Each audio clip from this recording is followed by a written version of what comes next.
আল্লাহ যদি আমাকে দুনিয়াতে জীবন দেয়, আবার বেঈমান মুশরিকরা যদি আমাকে আবারও হত্যা করে দেয়, এইভাবে আল্লাহ তাআলা যদি আমাকে হাজারো জীবন দেয়, আবারও হাজারো মৃত্যু দেয়, তথাপি যেই মুহাম্মদের প্রেমে পাগল হয়ে গেছি, যেই ইসলামের মালা গলায় একবার পরিধান করেছি, জীবন চলে যাবে তবুও মুহাম্মদের ধর্ম থেকে এক পাও চলে ফিরে আসবে না।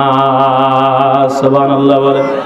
হযরত ওমর রাদিয়াল্লাহু আনহু রাগান্বিত হইয়া ওমরের বোনের শরীরের ভিতরে একের পর এক আঘাত করতেছে। আঘাত করতে করতে শরীর থেকে টপ টপ করে রক্ত প্রবাহিত হচ্ছে। হযরত ওমর ডেকে ডেকে বলে, বোন আমার, একটা মুহূর্ত কালের জন্য দেরি করতে চাই না। তুমি যেটা থেকে তেলাওয়াত করেছো, তুমি যেই বইটা পড়েছো, আমি ওমরের সামনে সেই বইটা তেলাওয়াত করো। আল্লাহু আকবার। এবার হযরত ওমরের বোনটা ডেকে ডেকে বলে, ভাই আমার, ভালো করে শুনিয়া নাও, এই পৃথিবীর জমিনের ভিতরে তুমি যেই মাত্র অবস্থান করেছো, এখন তুমি যেই অবস্থার ভিতরে উপনীত হয়েছো, তুমি তো নাজিস, তুমি তো নাপাক হালতে আছো।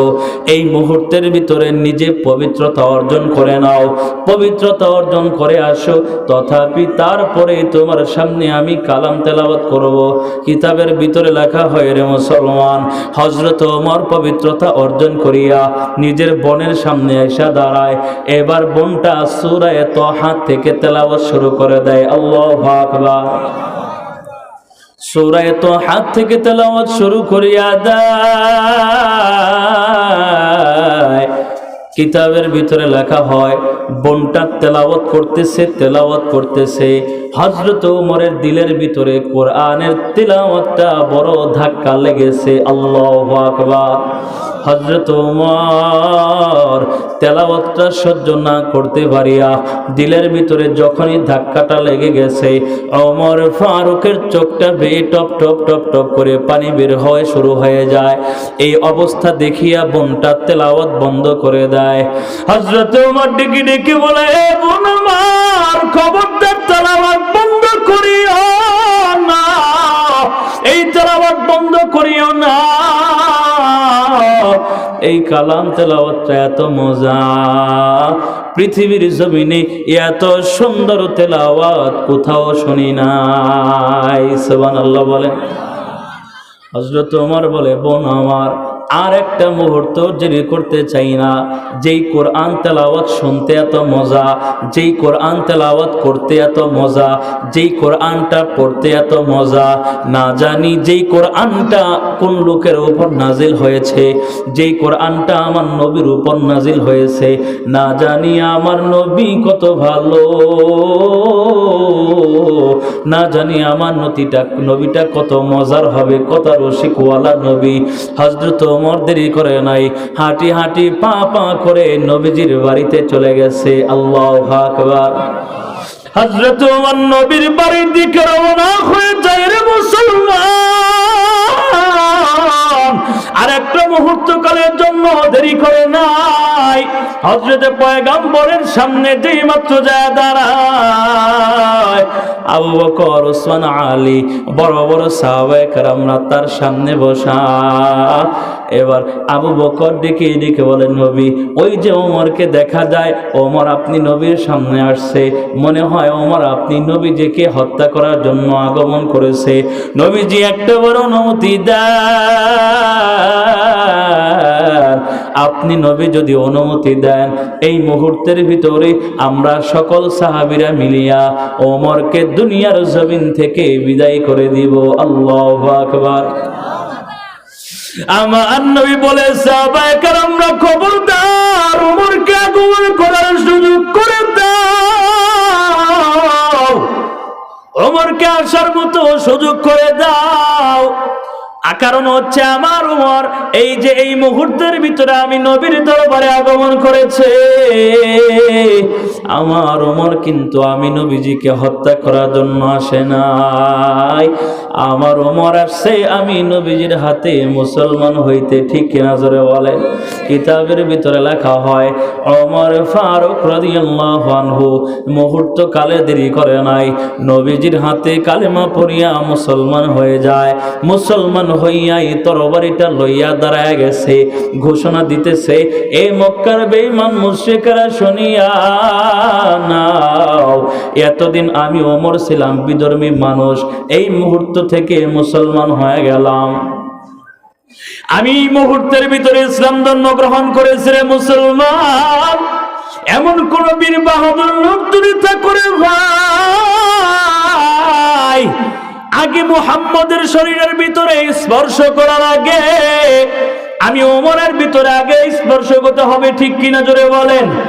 ওমর ফারুক রাদিয়াল্লাহু আনহু বলে, পৃথিবীর জমিনে কোন মা এমন আছো নিজের সন্তানকে হারাইবা, কোন সন্তান এমন আছো নিজের মাকে হারাইবা, কোন স্ত্রী এমন আছো স্বামী হারাইবা, কোন স্বামী এমন আছো স্ত্রী হারাইবা। সুতরাং এই মুহূর্তের ভিতরে আমি ওমরের তরবারির সামনে আগমন করো, তোমাদের মাঝে এবং আমি ওমরের মাঝে কোনো কথা হবে না, শুধুমাত্র সিদ্ধান্ত হবে তরবারি দেওয়ার মাধ্যমে, ঠিক কিনা জোরে বলেন? খুব ভালো করে বুঝেন, ওই যুগে আবু জাহাল, উতবা, সাইবা নবীজিকে সর্বদিক থেকে আক্রমণ করার চেষ্টা করছে, এমনও প্রয়াস চালাইছে নবীজিকে দুনিয়ার জমিন থেকে বিদায় করে দিবে, নবীজি কোরআন তেলাওয়াত যেন না করতে পারে এমন প্রয়াস চালাইছে, নবীজি রাস্তা দিয়ে যেন চলতে না পারে, রাস্তার ভিতরে আটকায় দেওয়া হতো, নবী আলাইহিস সালাতু ওয়াস সালাম যেন মানুষদেরকে কোরআনের দাওয়াত না দিতে পারে, মানুষদেরকে ভুল ভাল বোঝায় নবীজির থেকে দূরে সরায় রাখার চেষ্টা করত। ওই যুগে আবু জাহালরা সর্বদিক থেকে নবীজির বিরোধিতা করেছে, যেন মানুষ কোরআন থেকে দূরে চলে যায়, যেন মানুষ মুহাম্মদ থেকে দূরে চলে যায়, যেন মানুষ ইসলাম থেকে দূরে চলে যায়।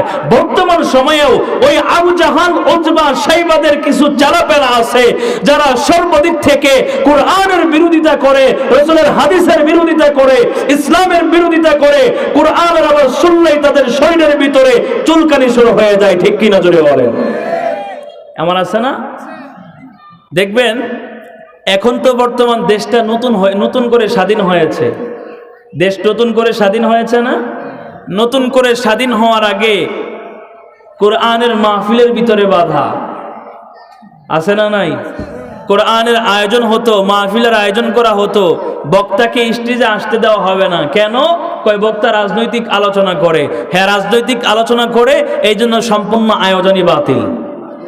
পবিত্র কোরআনের আলোচনা হবে, এই আলোচনার ভিতরে বাধা প্রদান করত ওই যুগের আবু জাহালদের চেলাপেলারা, ঠিক কিনা জুড়ে বলেন? বর্তমান সময়ে নতুন করে ইসলাম, নতুন করে দেশ স্বাধীন হয়েছে, এখনো ওই যুগের আবু জাহালদের কিছু চেলাপেলা রয়ে গেছে যারা কোরআনের মাহফিল হতে দিতে চায় না, কোরআন হাদিসের মাহফিলেও বাধা প্রদান করে, ঠিক কিনা জুড়ে বলেন? এটা সারা জীবনই থাকবে।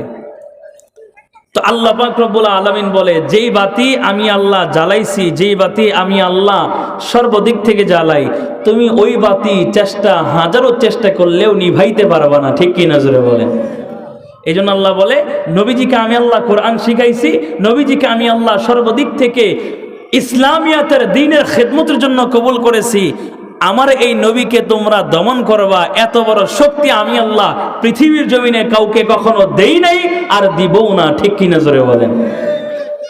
এরপরে আল্লাহ বলেন, যালিকাল কিতাবু লা রাইবা ফীহি হুদাল লিল মুত্তাকিন। আল্লাহু আকবার। আল্লাহ বলেন, যালিকাল কিতাব, এটা এমন একটা কোরআন, লা রাইবা ফি, বিন্দু পরিমাণও কোনো সন্দেহ নাই। জোরে বলেন ঠিক কিনা? কোরআনের ভিতরে কোনো সন্দেহ আছে? কোনো সন্দেহ নাই। এরপরে আল্লাহ বলেন, এই কোরআনটা সবাইকে হেদায়েত দিবে না, এই কোরআন সবাইকেই হেদায়েত দিবে না। তো কাদেরকে হেদায়েত দিবে? আল্লাহ বলেন হুদাল্লিল মুত্তাকিন, যারা মুত্তাকি হতে পারবে তাদেরকেই এই কোরআন হেদায়েত দিবে, অন্যথায় দ্বিতীয় কোন শ্রেণীর মানুষদেরকে এই কোরআন হেদায়েত দিবে না। কোরআন একমাত্র মুত্তাকি যারা তাদেরকেই হেদায়েত দিবে, আর কাউকেই দিবে না। যদি আর কাউকেই দিত তাহলে এই কোরআনের হেদায়েত পায়া এই পৃথিবীর জমিনে একজনও হিন্দু থাকতো না, ঠিক কিনা জোরে বলেন। এই কোরআন দ্বারা যদি সবাই হেদায়েত পাইতো এই পৃথিবীর জমিনে একজনও মুনাফিক থাকতো না। কোরআন যদি সবাইকে হেদায়েত দিত এই পৃথিবীর জমিনে একজন ইহুদি থাকতো না। এই কোরআন যদি সবাইকে হেদায়েত দিত এই পৃথিবীর জমিনে একজনও নাসারা থাকতো না। এই কোরআন যদি সবাইকে হেদায়েত দিত তো এই পৃথিবীর জমিনে ইসলাম ছাড়া অন্য কোন ধর্মের মানুষই দুনিয়ায় থাকতো না, ঠিক কিনা জোরে বলেন। এই জন্য আল্লাহ বলেন সবাইকে আমি হেদায়েত দিব না। কাকে হেদায়েত দিব? মুত্তাকিকে হেদায়েত দিব। মুত্তাকি কারা? তাফসীর ওসমানীর ভিতরে দুইটা ব্যাখ্যা লেখা হয়েছে। এক নম্বর ব্যাখ্যা, মুত্তাকি ওই ব্যক্তিকেই বলা হবে যেই ব্যক্তি জন্মের পর থেকে মৃত্যু পর্যন্ত কখনো কোনো গুনাহ করে না, এমন গুনাহ করনে ওয়ালা থেকে মুক্ত থাকে। এক কথায় জন্মের পর থেকে মৃত্যু পর্যন্ত যারা আমলনামায় কোনো গুনাহ নাই এমন শ্রেণীর মানুষদেরকে বলা হবে মুত্তাকি। এবার বলেন তো আপনি আমি গুনাহ করি কি করি না? তাহলে আপনি আমি এই শ্রেণীতে পড়ি নাই, সারা জীবনেও কখনো একটা গুনাহ হয় নাই, এমন আপনি আমি আমার আপনার দ্বারা সম্ভব না। এটা নবী রাসূলদের মাধ্যমেই সম্ভব, ঠিক কিনা জোরে বলেন।